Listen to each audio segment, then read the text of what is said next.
Buenas, esto que estáis viendo es Cotillas, abuelo de dron. Cotillas es un municipio de Albacete de unos 120 y poco habitantes que se encuentra entre la Sierra de Segura y Alcaraz.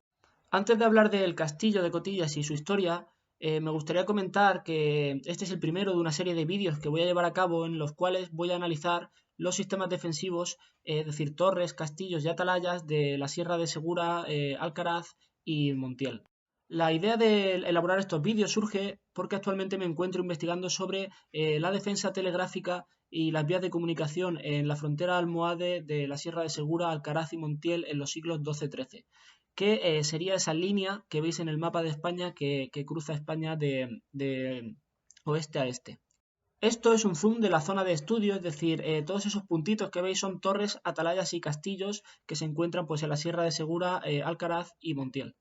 Bien, dicho esto, vamos a empezar a hablar del castillo de Cotillas y su historia. Em, Como veis en esas imágenes, abuelos de dron, podemos ver que el castillo se ubica en un cerro, a unos 1109 metros de altura, y a los pies del mismo encontramos la actual población de Cotillas, en un sitio pues, bastante más favorable al hábitat que esa cima. El castillo de Cotillas, o también conocido como, también se le conoce como Castillo de la Hiedra, ¿vale? Hay muchos castillos en España que se le conocen como Castillos de la Hiedra, porque pensar que esta planta coloniza muy bien en estos ambientes, ¿no? De ruinas donde hay muros, donde pueden trepar, es decir, se da el ambiente perfecto para el crecimiento de este tipo de planta. Por eso hay tantos castillos de la Hiedra en España. La construcción del castillo de Cotillas se fecha en torno a finales del siglo XII y principios del XIII, es decir, durante la época que se conoce como la dominación almohade. Es más fácil entender este periodo si vemos una evolución, la evolución territorial de Al-Ándalus, ¿vale? Que era como los árabes denominaban a la península ibérica. Vamos a dar algunas pinceladas rápidamente, es decir, recordar la península ibérica, o sea, la conquista de la península ibérica comienza en el 711, cuando Musa ibn Nusair, el gobernador de Ifriquilla, que era un territorio que está en el actual Túnez, manda a Tarik que cruce el estrecho de Gibraltar para hacerse con botines en tierras cristianas. Es en este momento, en el 711, cuando tiene lugar la famosa batalla de Guadalete, con el desastre de las tropas cristianas y, como digo, comienza esa conquista de la península ibérica. Desde ese 711 al 756 hablaríamos del emirato dependiente de Damasco, es decir, dependiente de la dinastía omeya, que era la que estaba gobernando en Damasco, sobre todo el califato. ¿Qué pasa? Que en el 759 en Damasco ocurre una cosa de película, que es que la familia de los abasíes asesina a toda la familia de la dinastía omeya, quedando solo vivo a Abderramán I, que consigue huir a la península ibérica y fundar en la península ibérica el Emirato Independiente de Córdoba, que va desde el 756 al 929. En el 929, Abderramán III decide ya no solo independizarse administrativamente, ¿no? Territorialmente hablando, sino que también lo hace religiosamente y funda el Califato de Córdoba. Esta es la etapa de mayor esplendor de Al-Ándalus, es decir, desde el 929 al 1031. ¿Qué ocurre en el 1031? Que se desintegra este califato por las luchas internas que hay dentro de él. Y se crean los primeros reinos de taifas, que esto eran una serie de reinos independientes más débiles y, por ejemplo, existía el reino de la taifa de Murcia, la taifa de Sevilla, y en este momento de desintegración del califato es cuando los reinos cristianos aprovechan para reconquistar los territorios. Estos reinos de taifas duran unos poquitos años porque llegan los almorávides, que vienen del norte de África y se hacen con el poder, consiguen centralizar el poder y volver a conseguir un poder fuerte en la península. ¿Qué pasa? Que por otra vez por luchas internas, estos reinos, estos almorávides pierden el poder y se desintegran en los segundos reinos de taifas, lo mismo. Los cristianos vuelven a conseguir territorio aprovechando la debilidad de los árabes en la península. Tras estos segundos reinos de taifas es cuando llegan los almohades, que es los que seguramente construyeron este castillo en el siglo XII, finales del XII, principios del XIII. Estos surgen en el actual Marruecos en el siglo XII y consiguieron conquistar la península consiguiendo centralizar el poder. El final de los almohades vendrá en parte provocado por la victoria de las famosas batalla de las Navas de Tolosa de 1212. Seguramente el castillo de Cotillas sería tomado años después de las Navas de Tolosa, entre el 1213 y 1214, teniendo en cuenta que Alcaraz fue tomado en el 1213, y Segura de la Sierra en el 1214. ¿Quiere decir esto que hasta el siglo XII-XIII no había población en Cotilla o al menos en el cerro? Pues seguramente no, no quiere decir eso. Si tenemos en cuenta que el castillo está ubicado en un sitio estratégico, en lo alto de un cerro, cubriendo la vía que, como veremos, se conoce como Camino de los Cartagineses, bastante anterior a esta etapa musulmán, si tenemos en cuenta todos estos detalles, como digo, seguramente la población de Cotillas, tanto lo que es el cerro del actual castillo como otras posiciones elevadas estratégicas estarían ocupadas en épocas anteriores. Viajemos un segundo al Museo Provincial de Albacete. Allí encontramos, por ejemplo, estos dos objetos que son dos pasadores que se encontraron en el mismo castillo de Cotillas y que fueron donados a finales de los años 80. Como veis, se trata de dos pasadores que no podemos saber la cronología exacta, por lo que tampoco nos arroja más allá de que se utilizaba para la ropa. En este vuelo de dron, si os dais cuenta, nos estamos acercando hacia el lituero chico, que está a unos escasos metros del castillo. A la derecha tendríamos el lituero grande, en el centro el lituero chico y a la izquierda el padroncillo. En este lituero chico se encontró y en 1987 se donó al Museo Arqueológico de Albacete esta pieza que estáis viendo en pantalla. Se trata de un aplique de asa que el museo baraja la fecha siglos I y II después de Cristo, es decir, de cronología romana. Los romanos utilizaban estos apliques de asa para colgarlos en los calderos como decoración. Como veis, se trata de dos figuras. Si os fijáis arriba del objeto, son como dos cabezas de ave que se unen y forman una cara. También encontramos en el Museo Provincial de Albacete este otro objeto, que se trata de una cabeza de ave que se encontró también en el Ituero de Cotillas, de cronología romana. Como veis, se trata de la cabeza de un ave con un ojo circular y un pico curvado. Estos objetos romanos que se encontraron nos hacen pensar de una presencia romana, tanto en el Ituero chico como el grande, como en el castillo de Cotillas, que se explicaría pues por la disposición de estas montañas, bueno, de estos picos, en el caso del lituero chico y grande, amesetados y fácilmente defendibles. Claro, aquí lo lógico sería, donde se encontraron estos objetos, es decir, tanto en el lituero chico como el grande, llevar a cabo una excavación arqueológica que confirme si realmente allí hay algún tipo de yacimiento romano o incluso puede ser que anterior a los romanos. Bien, aprovechando este vuelo de dron, vamos a hablar de las distintas partes del castillo. Como veis, hay dos partes principales diferenciadas, que sería la parte superior, donde se encuentra esa torre, ¿no? La torre principal, y la parte inferior, que es la que coincide con ese escarpe, ¿no? Que sería la ladera sur. Como veis, la ladera sur está menos defendida porque está construida sobre el escarpe. Entonces se defiende simplemente con un par de muros de tapial que cerrarían esa ladera. En cambio, la ladera norte, que es la ladera de acceso, vemos que tiene la mayor concentración de torres. Tendríamos la torre principal que se sitúa arriba, la torre de la izquierda que se mantiene más o menos en pie, una torre más pequeña situada al lado y una de la cual solamente queda la cimentación, que no se aprecia ni desde la vista de dron. Luego nos quedaría una quinta torre, que sería la que se encuentra en la ladera sur pegando a la derecha, que es la que estoy señalando ahí mismo.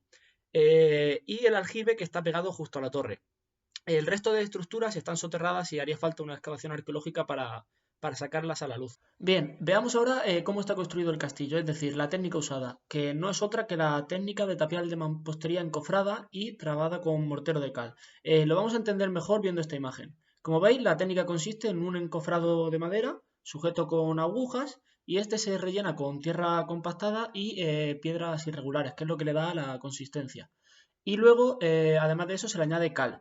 Se retiran las tablas y se traba con mortero de cal. Esta forma de construir claramente pues deja una huella. En estas imágenes de la torre principal vemos cómo se aprecian los agujeros, ¿no? De esas agujas, que son esos agujeros sucesivos que veis ahí, que quedan una vez que se quitan, las tablas. Y también, como veis, se aprecian las formas rectangulares de los tablones de madera al ser retirados.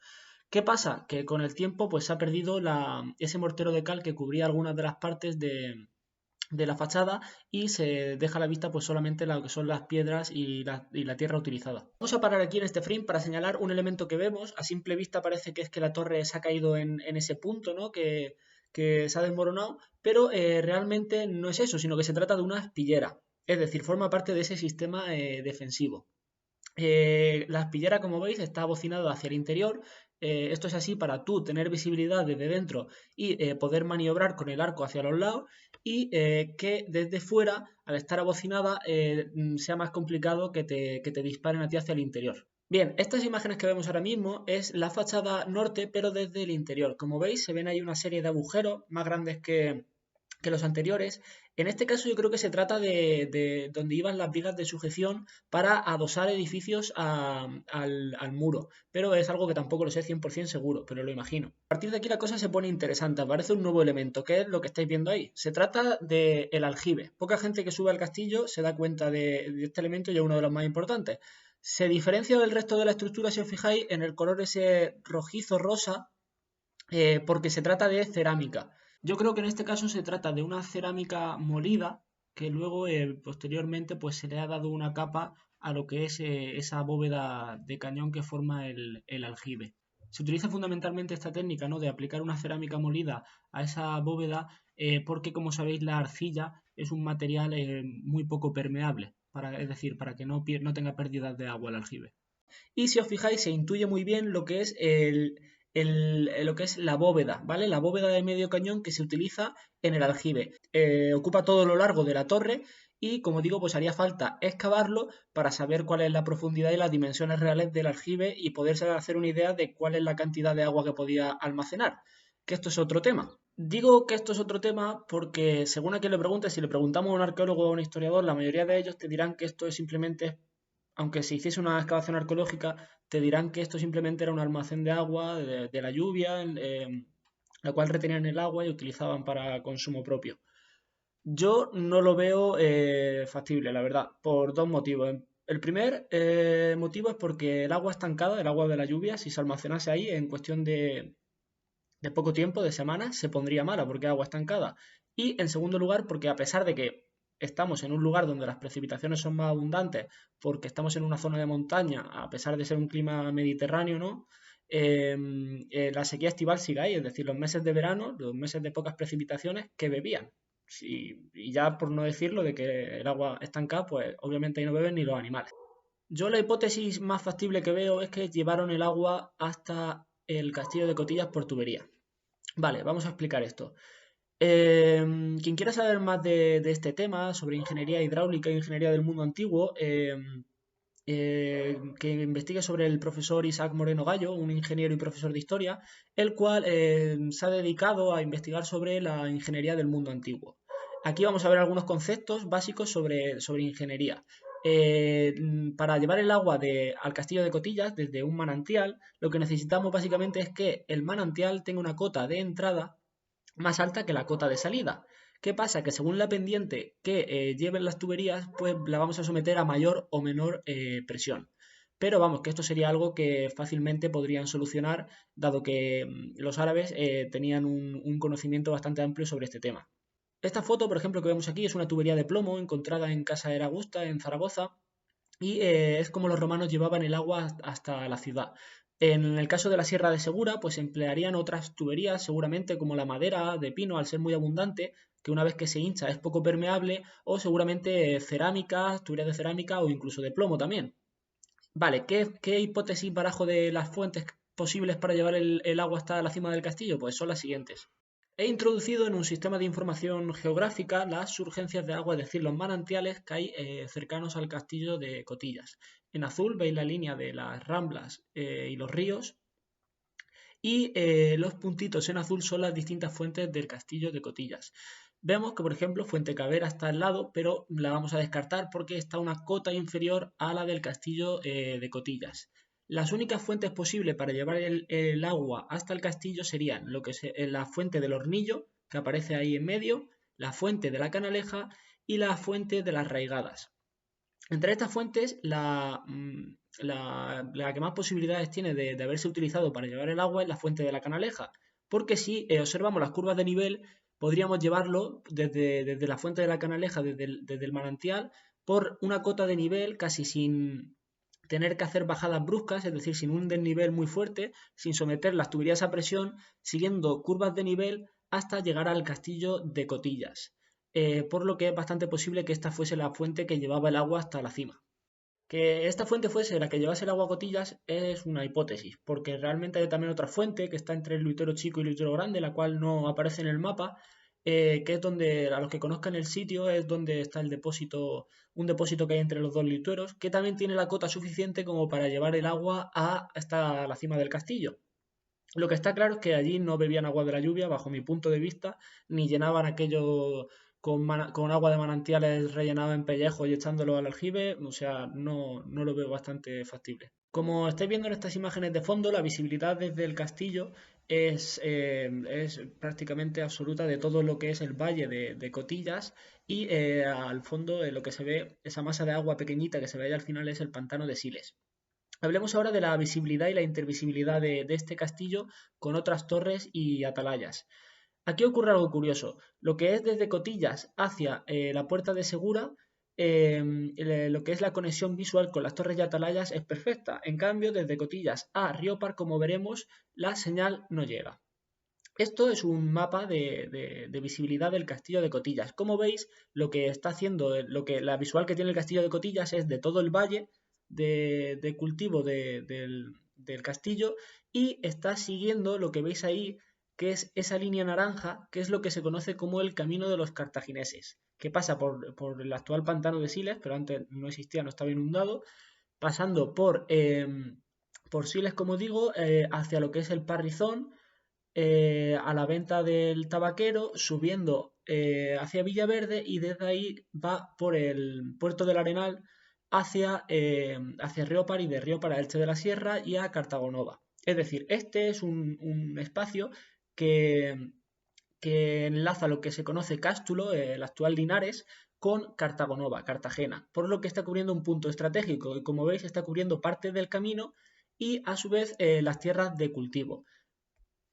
Bien, si en el anterior mapa teníamos lo que era la cuenca visual, es decir, la visibilidad desde el castillo de Cotillas, aquí podemos ver la visibilidad que tiene con otras torres y atalayas. Como vemos, desde el castillo de Cotillas se ven principalmente tres torres y atalayas, que son el castillo de La Tasca, el castillo de Morles y el castillo de Peñafleta, los tres en Siles.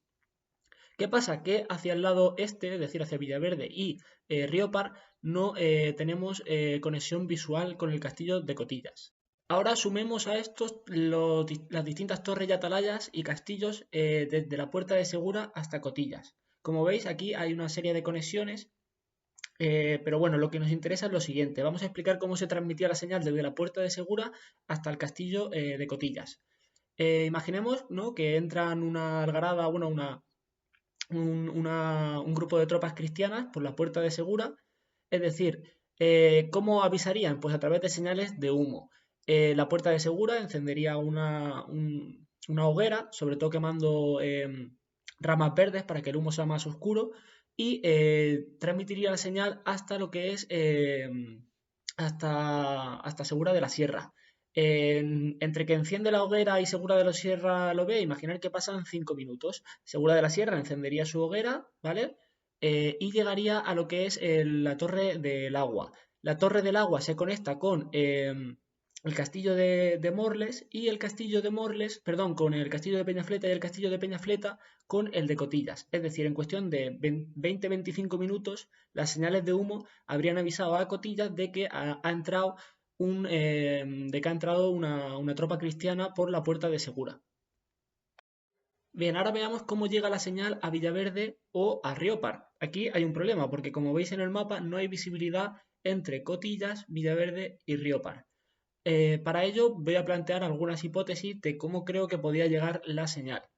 Lo que queda claro seguramente es que faltan torres y atalayas que se hayan perdido, que se hayan desmantelado y se hayan utilizado para construir otras cosas, como se ha ido haciendo a lo largo de la historia, reutilizar los materiales, y por eso han desaparecido estas torres y atalayas que seguramente conectaban Villaverde, Cotillas y Riópar, porque si no fallaría el sistema de defensa. Es posible que la transmisión de esta señal entre Cotillas y Riópar se hiciese a través de la Piedra del Cambrón. ¿Qué pasa? Que la Piedra del Cambrón no se ve con Villaverde. Entonces haría falta también otra segunda torre, en este caso para conectar con Cotillas o con Riópar. Pero bueno, para conectar Riópar con Cotillas una posible solución sería la Piedra del Cambrón. ¿En qué me baso? Bueno, principalmente que desde la Piedra del Cambrón no solamente se conectarían estas atalayas, sino que se conectarían una inmensa mayoría. No solo con la parte de la Sierra de Segura, sino con todas las vistas al campo de Montiel que hay y hacia la Sierra de Alcaraz. A esto debemos sumarle un documento histórico que son las relaciones topográficas de Felipe II. Estos son una serie de libros que Felipe II mandó a redactar en torno a 1575, en los cuales se hacían una serie de preguntas a los pueblos que componían España. En el caso de Cotillas, este documento no se ha conservado, pero sí conservamos el documento en Villaverde, el de Villaverde, en el cual se dice lo siguiente. Cito textualmente, dice así, capítulo 19, y hacia el poniente hay otra sierra que corre hacia mediodía, muy montosa, de grandes encinares, encina de la cual sierra hay una peña, que se llama la Peña El Cambrón, la cual es a manera de rueda de molino. En lo alto de la peña hay edificios viejos, como antiguamente los moros se debieron de hacer fuertes, e hicieron casas. Y así se entiende, porque se ha tenido noticia que han venido por orden de los moros del reino de Granada antes que se alcase moros a sacar los tesoros que habían desado enterrados los que hicieron aquellos edificios. Y así hay hoyos y paredes desvueltas y en muchas partes cavados, donde los sacaban y buscaban. Desde lo alto de dicha peña se pueden alcanzar a ver más cantidad de 25 o 30 leguas, en torno de donde se ven muchos pueblos, ansí ciudades como villas y lugares. Lo que nos está diciendo las relaciones de Felipe II es que a finales del siglo XVI, sobre 1578 aproximadamente, en lo alto de la Peña del Cambrón, había edificios. ¿Qué pasa? Que desde lo alto de la Peña del Cambrón sí que tenemos visibilidad con Cotillas y la Piedra del Cambrón también tiene visibilidad con Riópar. Entonces ahí tendríamos una solución a cómo se transmitiría esa señal, es decir, como intermediario de la piedra. Como digo, esto sería simplemente una hipótesis para hacer funcionar ese sistema defensivo con esas conexiones entre atalayas, torres y castillos. No quiere decir que en lo alto del castillo, o sea, en lo alto de la Peña del Cambrón, hubiese castillo o torre, porque, como vemos en las relaciones, simplemente se hace referencia a una serie de edificios en ruinas que eran de tiempo de los moros. Esta no es la única solución para solucionar el problema de intervisibilidad. Algunos autores señalan que el padroncillo y el padrón son términos que derivan de palabras árabes, por lo que allí pudieron también haber alguna torre formando parte de este sistema defensivo. En definitiva, lo único que tenemos claro es que en este sector, a partir de Cotillas hacia el este, la defensa telegráfica falla. Y esto se debe seguramente a la falta, como digo, de restos estructurales, torres, atalayas y castillos que no han llegado hasta nuestros días, pero que seguro que en esta época del Imperio Almohade tuvieron que existir. Bueno, y con esto me despido. Muchas gracias por ver el vídeo. Como veis, la historia del castillo de Cotillas no es solamente los restos estructurales que hoy día quedan ahí arriba, sino que se trata seguramente de un asentamiento prolongado en el tiempo desde época romana o anterior, dado el carácter privilegiado que tiene este cerro, así como el resto de cerros que lo componen, y teniendo en cuenta su posición privilegiada dominando una vía de acceso entre dos importantes ciudades del mundo antiguo. Con estas impresionantes vistas del castillo de Cotillas, abuelo de Dron, me despido y nos vemos en el próximo vídeo.